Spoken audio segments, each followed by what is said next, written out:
Welcome back, I'm Ryan from Bluewood Gaming, and we are back here finally to show off the build that I made for the 100% playthrough. Now, as requested, I brought this guy all the way up to level 120.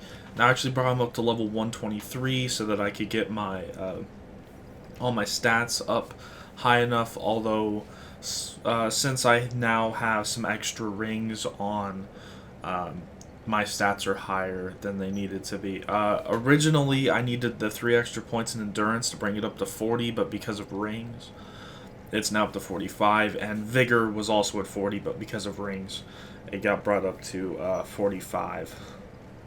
So, the stats without rings will be posted down in the description if you want to see. And I just gotta say one thing real quick about level 120. I don't really like PvP at level 120 because everybody has so much health and they pretty much all act like they're just the jack of trades, like they're the best at everything. So from here on out, the rest of the PvP builds that you'll see, which I don't know how many more I'm going to make, but they're either going to be at level 50 or 85 from here on out because I don't like 120. So, let's just get into the weapons. The first weapon is the Black Knight Glaive, or the Black Knight Halberd, whatever you want to call it. This fully leveled up. It's my main PvP weapon. This could really be almost any weapon because I do have 40 strength and dex, so I can use almost any weapon in the game that I want.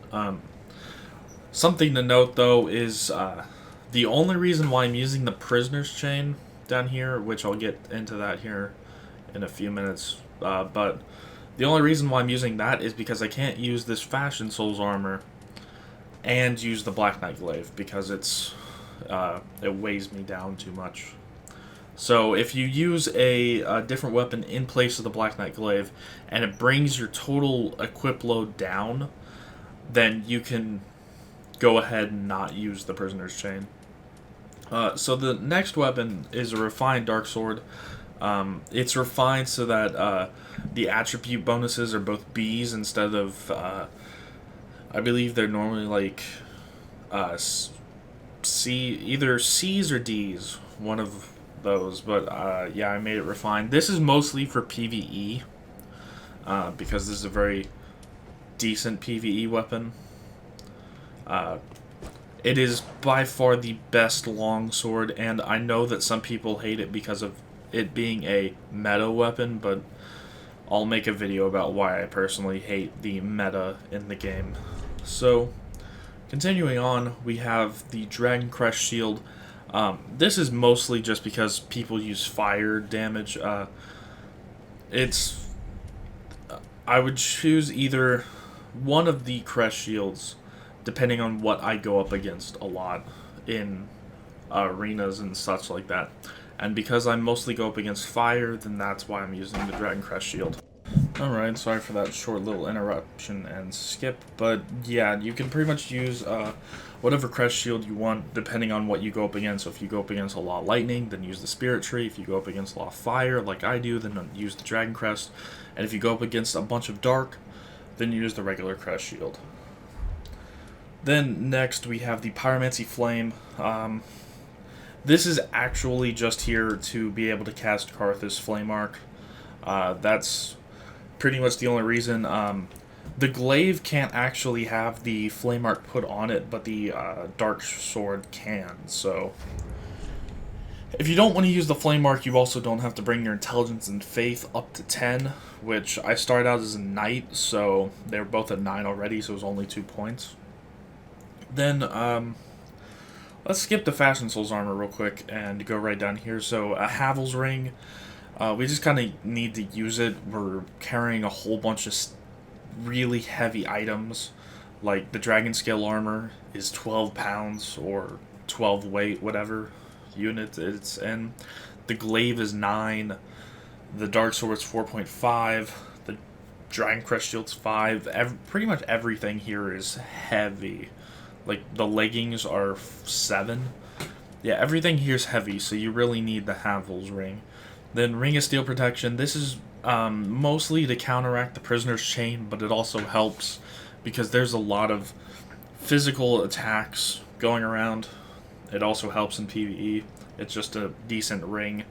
Then next we have the Ring of Favor.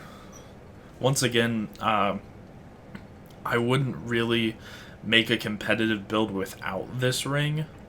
Increases your HP, stamina, and equip load, as you can see right there. It's just, I'll use the one slot for it because of what it does. And then next we have the Prisoner's Chain, which, as I said, it's just, well, it's primarily there to raise the equip load. But, yeah, it raises the endurance and vigor up too, but I'm not really too worried about that. If I was wearing some not as heavy things, then I wouldn't be using the Prisoner's Chain.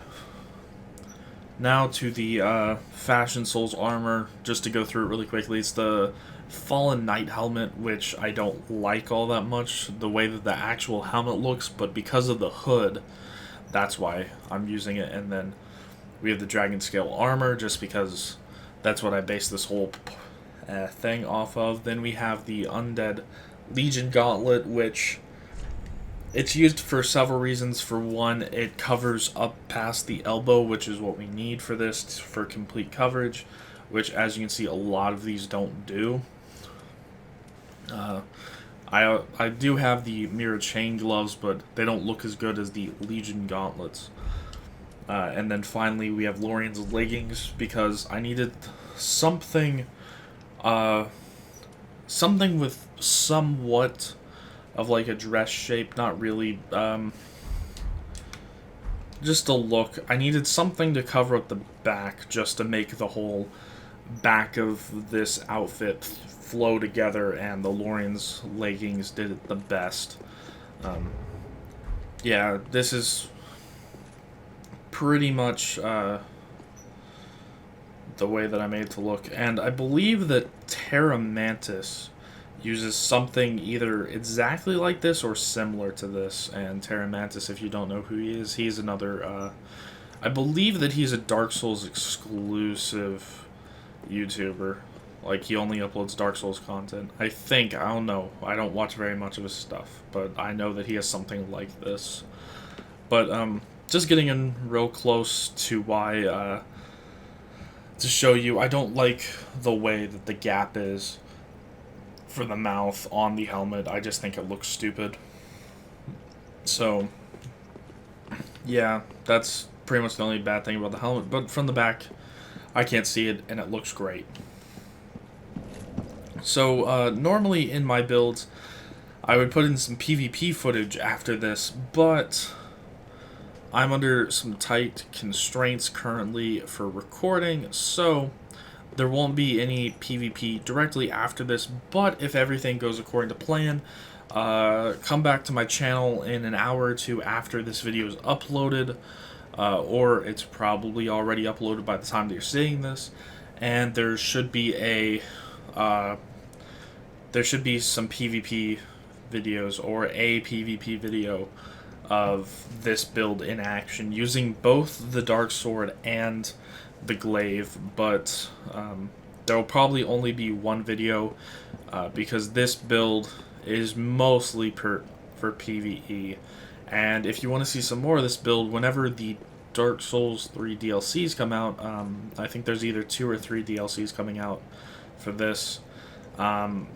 This will be the character that I use to go through the DLCs. So, that's it for this video. Remember, I'm Ryan from Bluewood Gaming, and as always, I'll see you guys in the next one.